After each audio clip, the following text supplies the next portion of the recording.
Hello, YouTubers! The new Time Travel Hyman 88. I'm back with another Doctor Who DVD review. Today we're continuing to celebrating Doctor Who's 50th anniversary. So, this review, I'm going to review Doctor Who, the Moonbase. Yep, this is a okay story. It's not bad, but anyway, it's quite underrated. This 4-part story originally transmitted on February 11th through March 4th, 1967. And it's the first uncredited appearances of John Levine as the Cyberman. I didn't know that. Anyway, let's begin with the plot. The TARDIS makes a bumpy landing on the moon in the year 2070. They go outside in a spacesuit, and Jamie is injured. When they fool around, they discover the Moonbase, a weather control station that keeps Earth weather in check. Is staffed by the international crew under Hobson, the controller. They are using gravity machine called the Gravitron to control the weather. The doctor investigates a mysterious patient had collapsed in coma and had been affected by a virus. All victims had confined to sickbay. Jamie is put on the medical wing until his fever subsides. International Space Control respond to the crisis by quarantining the Moonbase, a precaution made more vital as the patient starts to die. Soon, a crew member disappeared in a food storage without a trace. Jamie is delirious and begins to mumble about the Phantom Piper. His clan of variant, the Grand Reaper. The Cyberman appears in the medical wing. The Cyberman abducts patients, which Polly witnesses. She informs the doctor and others, but Hobson does not believe due to her lack of evidence. Hobson soon noticed the Moonbase radio transmission being motorized. More people are infected by the virus, and the Cybermen abduct them all.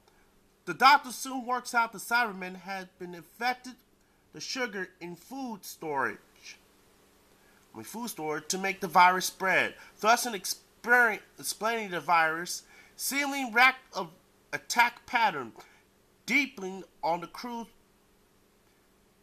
preference for sugar in their food or drink. They contact the base, but the radio transmission are blocked. The doctor informs Hobson that the Cybermen are definitely on the Moonbase, and asks the men has been searched everywhere. After Hobson informs them they had checked everywhere apart from the medical wing. The Cyberman appears from one medical wing bed and advances towards them. Bob, a crew member, is killed, and the Cybermen contact the Cyber Fleet. The leader reveals the dead crew members has been argued, and under the Cybermen control, more Cybermen emerge from the hiking, taking over the central control. They intended to use Gravitron to destroy life on Earth, and send Dr. Evans, the first victim, to operate. Ben and Polly and Jamie now recovers using a cocktail of certain types of chemical, each when attacked a certain type of plastic to dissolve Cybermen chest unit. The fleet land and deployed reinforcement, which advanced in force across the lunar surface towards the Moonbase. The Cybermen destroyed a relief craft and used a radio control to beam to reactivate the argument. The crew members are soon killed by the crew.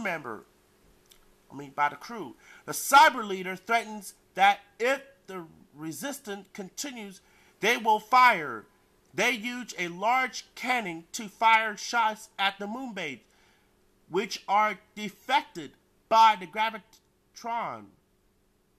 The doctor aims the Gravitron at the surface, and the Cybermen flee or cast off to space. Hobson repaired the Gravitron. The doctor and his companion slipped away. The TARDIS scanner revealed a large claw.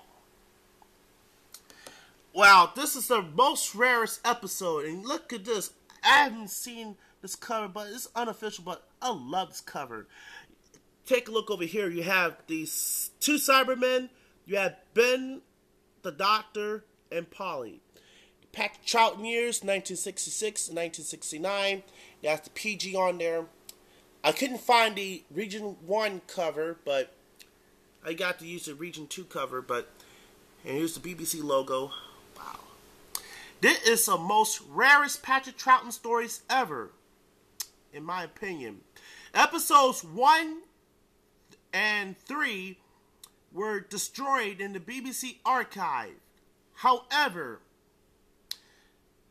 episodes 2 and 4 were released on VHS as part of the Cybermen early years.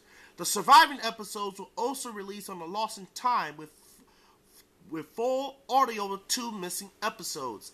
Editing the surviving episodes were released and completely restored by the Doctor Who restoration teams. It is fantastic, and it's very rare too. Episode. If you haven't got the chance to get this episode, get the reconstruction episode. It is fantastic, in my opinion. So, I've seen episode 2 and 4 on the Lost in Time, and I watched listen to episodes 1 and 3 on audio. Okay, that's it for this review, and tell me what you think. Rate, comment, and subscribe. This is the new Time Travel Jaime 88 saying so long.